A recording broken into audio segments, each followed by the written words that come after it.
Today we have verse 23 from chapter 17. It starts by saying, Om Tat Sat. Krishna says, from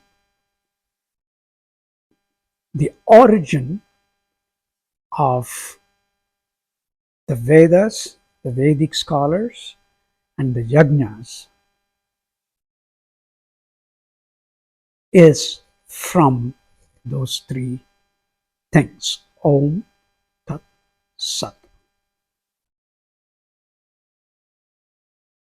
Vedas, Vedic scholars, and then the destruction of the material. Anything that we create, we must know how to destroy. So that's why yajnas are included in it. Nuclear energy is a good example of it. Nuclear waste management is the yajnas. You have to get rid of it, and it's not an easy job. Whatever is waste from creating this enormous energy. And it happens every day in our lives. We make things and then they are destroyed. So essentially, symbolically, all that the humans do and materialize and try to change its form. Remember, matter cannot be destroyed, but sent back in yajnas in a different form. Those processes, Krishna says, originated from Om Tat Sat. What are those things? Om is the ultimate creator.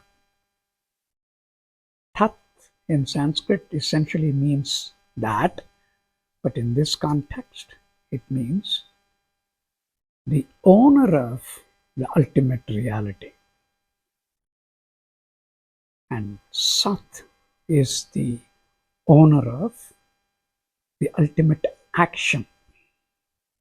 So if I say that I created this nuclear energy, there is another level to it, comes from somewhere else. A little digression. So in science, we try to answer questions about the universe. And the questions that we address are how, where, what, and when. How is Big Bang? Where? Not necessarily anywhere, nowhere, from nothing. When? We estimate 14 billion years ago, give or take 500 million years. And what? That's something that we are trying to answer in science. But they won't ask the question who, because what would answer the who for them, because who, meaning in science, we do not think that there has to be a person. But in our philosophical understanding, we add the who. And that who is the thing that is defined by Om Tat Sat. So it is an abstract construct. The who is an abstract concept and a construct based on these three things. Om Tat Sat, ultimate creator, ultimate owner of reality, ultimate owner of action. That which does not change is what we call God. Remember, we have heard that before in another chapter. Everything changes, right? I mean, nothing is real. This flower in front of me, it exists now. To us, it does not exist anymore.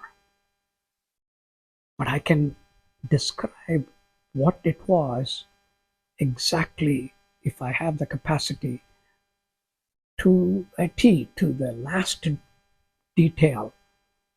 And someone listening to that last detail or the details of that flower could imagine and actually see it right there, which was sitting on a vase, and so on and so forth. It had blue, it had green, it had beautiful red and white, orange, and this is the way it was. And I can make people imagine that. And it may become real to them in their minds.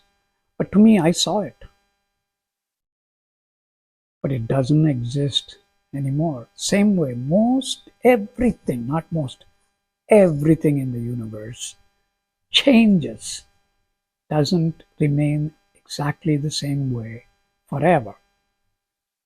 So that is the reason why the word ultimate is added to the Om Tat Sat. Anything that does not change ever is the construct we call God. Okay, those are the 5 questions one could answer. But there is another question: why? In other words, why is this universe? That question keeps popping up in our minds too.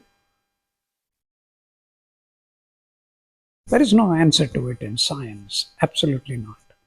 Don't ask me that question, is what.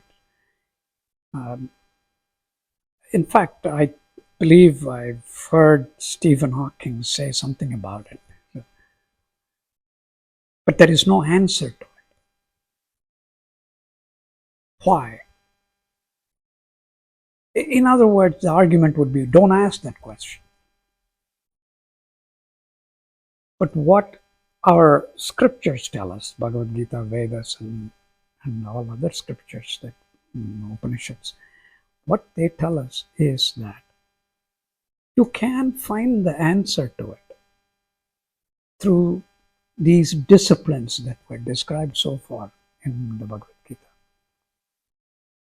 And by reaching that higher level of conscience, if you could do that, if you achieve that, you will know the answer to why.